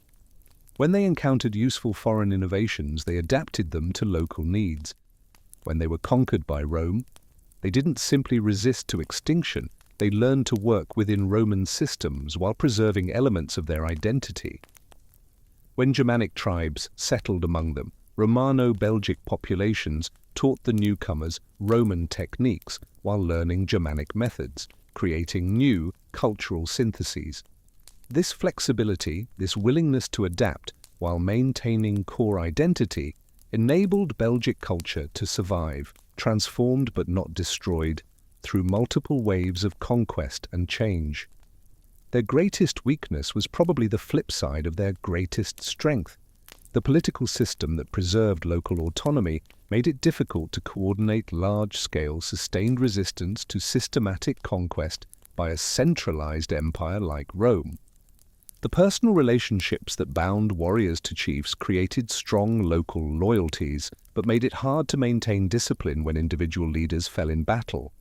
The oral traditions that preserved their history and culture made it difficult to maintain unity across distances and generations. When Rome brought written orders, standardized equipment, and systematic organization against Celtic warriors fighting for personal glory and tribal honor, the outcome was perhaps inevitable, but it wasn't foreordained, and it wasn't easy. The Belgae made Rome fight for victory. What's most remarkable is how much has survived. 2,000 years after the Confederation fell, after Roman conquest, after Germanic settlement, after 1,000 years of medieval history, we can still excavate Belgic sites and learn about these people. We can study their artifacts in museums and appreciate their craftsmanship. We can trace their genes in modern populations and see biological continuity. We can identify their linguistic legacy in place names throughout Belgium, northern France, and beyond. We can recognize their influence on European political thought, artistic traditions, and cultural identity. The Belgae as a political entity ended long ago, but the Belgae as a cultural legacy never really ended. They just transformed, merged, evolved into other identities while leaving traces that remain visible to anyone willing to look carefully. The preservation of Belgic sites provides ongoing opportunities for research and education that connect modern populations with ancient predecessors. When you visit Belgium today and tour archaeological sites, walk through museums displaying Belgic artifacts or explore reconstructed oppida, you're engaging directly with this ancient heritage. These aren't just tourist attractions, they're connections to people who lived on the same land, looked at the same rivers and forests, faced the universal human challenges of survival and meaning. The gold torque in a museum case was worn by a Belgic noble over 2,000 years ago. The foundations of an oppidum reveal a settlement where hundreds or thousands of Belgae lived, worked, fought, loved, raised children, and eventually died. These physical remains connect us across millennia. Educational programs in schools throughout Belgium, France, and Germany teach students about the Belgae, ensuring that new generations understand their regional history extends back before Rome, before written records, into the mists of prehistory. Children learn about Celtic art, about confederation politics, about the Battle of the Sabes, about how their ancestors lived before Caesar came. This education serves multiple purposes: transmitting historical knowledge, fostering regional identity, teaching about cultural change and continuity, and demonstrating that civilization isn't something only Greeks and Romans possessed. The Belgae built complex societies, created beautiful art, developed sophisticated technologies. They were civilized by any reasonable definition of the term. The Belgae also appear in popular culture, historical novels, documentaries, museum exhibitions, heritage festivals, where people dress in Celtic garb and demonstrate ancient crafts and combat techniques. These popular engagements with Belgic history vary in accuracy. Of course, some are careful reconstructions based on archaeological evidence. Others are romantic fantasies more influenced by modern Celtic revival movements than by ancient reality. But even the fantasies serve a purpose. They keep the Belgae present in public consciousness, maintain awareness that this region has deep history, encourage people to visit sites and museums where they might encounter more accurate information. Popular interest, even when somewhat romanticized, creates audiences for serious scholarship. Academic conferences regularly bring together scholars from multiple disciplines and nations to share research on Belgic and broader Celtic history. Archaeologists, historians, linguists, geneticists, and other specialists compare findings, debate interpretations, and coordinate research programs that cross national boundaries. International cooperation has become standard in Celtic studies, reflecting both the transnational nature of Iron Age cultures and the recognition that modern nationalism shouldn't distort our understanding of ancient peoples. The Belgae weren't Proto-Belgians or Proto-French or Proto-Germans. They were Belgae, an ancient people with their own identity that doesn't map neatly onto modern national categories. Scholarly cooperation helps maintain this perspective by ensuring that evidence is shared and interpretations are tested against diverse viewpoints rather than being constrained by nationalist agendas. Museums throughout the region display Belgic artifacts with increasingly sophisticated interpretation that contextualizes objects within their cultural and historical settings. The Gallo-Roman Museum in Tongeren, Belgium, houses extensive Belgic collections including weapons, jewelry, pottery, and tools that illustrate daily life and artistic achievement. The Museum of Picardy in Amiens displays artifacts from Ambiani territory, including elaborate metalwork and imported luxury goods, showing participation in long-distance trade networks. The Cinquantenaire Museum in Brussels maintains comprehensive collections documenting the transition from Belgic independence through Roman conquest to Frankish settlement. These aren't dusty storage facilities, They're active research institutions and public education centers that make Belgic history accessible to both specialists and general audiences. Digital humanities projects are creating online databases of Belgic sites and artifacts, making information accessible to researchers and interested public worldwide. High-resolution photographs allow detailed study of objects without requiring physical access. 3D models enable virtual reconstruction of sites, showing how oppida or villa estates appeared in their original form. GIS mapping projects track the distribution of artifact types, revealing patterns in trade networks, cultural boundaries, and settlement hierarchies. And these digital resources democratize access to information that was once available only to specialists with access to physical collections and archives. The future of Belgic studies looks promising as new methods and technologies continue to expand what we can learn about these ancient peoples. Environmental DNA analysis may reveal what crops they grew and what animals they raised with unprecedented precision. Isotope analysis of human remains reveals individual life histories, where people were born, how they moved during their lives, what they ate, even what diseases they suffered. Computer modeling allows testing of hypotheses about settlement patterns, economic systems, and social organization. Machine learning algorithms can detect patterns in artifact distributions or archaeological features that human analysts might miss. Each technological advance opens new research possibilities, but ultimately the importance of studying the Belgae goes beyond academic curiosity about ancient peoples. Their story speaks to fundamental questions about human society, identity, and change that remain relevant today. How do diverse groups create political unity while preserving distinct identities? How do societies balance tradition with adaptation to changing circumstances? How do cultures survive conquest and domination? How do immigrants and indigenous populations negotiate new social arrangements when large-scale migration transforms demographic compositions? How do people maintain identity and meaning when political systems collapse and economic networks fail? The Belgae faced all these challenges. They didn't always succeed, but their struggles and adaptations offer historical perspective on problems that remain very much with us. We study ancient history not because we want to live in the past, but because understanding how earlier societies dealt with universal human challenges helps us think more clearly about our own circumstances. The Belgae have much to teach us if we're willing to listen to what the evidence tells us about their achievements, their failures, their resilience, and their ultimate transformation into the ancestors of modern Europeans. So as we conclude this journey through Belgic history, from their emergence around 500 BC through confederation building, Roman conquest, Romanization, Germanic settlement, and medieval transformation, what final thoughts should we take away?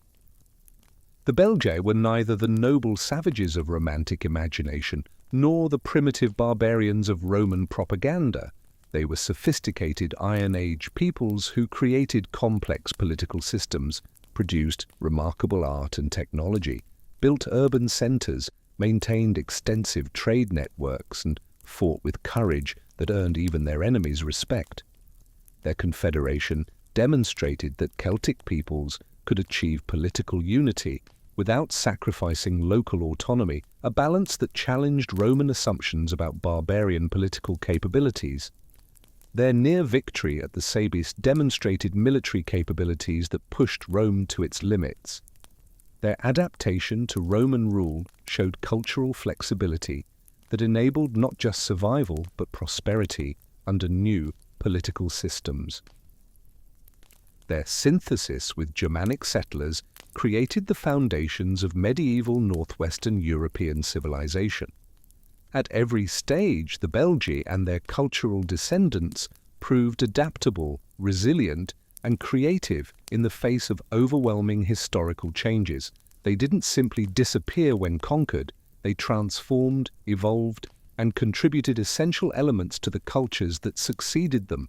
When you walk through modern Belgium, northern France, or western Germany, you're walking through landscapes shaped by Belgic hands, field boundaries that follow ancient patterns, cities built on Belgic oppida, roads that trace routes used by Celtic traders 2,000 years ago. The layers of history run deep in this soil. Belgic settlements became Roman towns, became medieval cities, became modern metropolises. Each layer tells part of the story of how Europe became what it is today. The Belgae are still here, not as a distinct people, but as a cultural legacy woven into the fabric of modern European civilization. Their story reminds us that history is complex, that cultures don't simply replace each other but merge and synthesize, that conquered peoples don't disappear but adapt and persist in transformed ways. The genetic descendants of the Belgae live throughout modern Europe. The cultural descendants of Belgic civilization influence contemporary politics, art, and social organization in ways we're only beginning to understand. Every archaeological discovery adds detail to this story. Every scientific analysis reveals new information. The conversation continues between past and present, between ancient Belgae and modern scholars trying to understand them, between the material remains they left and the questions we bring to that evidence. The Belgae deserve remembering, not as quaint primitives or tragic victims, but as sophisticated peoples who built remarkable civilizations, faced enormous challenges and left lasting legacies that enrich our understanding of human possibilities. From a confederation that challenged Rome to cultural traditions that survived multiple conquests, their story speaks to fundamental questions about identity, adaptation, and resilience that remain relevant today. If this journey through the centuries has captured your imagination, please subscribe to Flow of History for more deep explorations of ancient civilizations, because every people has a story worth telling. Every culture has achievements worth celebrating, and understanding our diverse human heritage helps us navigate our interconnected present and shared future.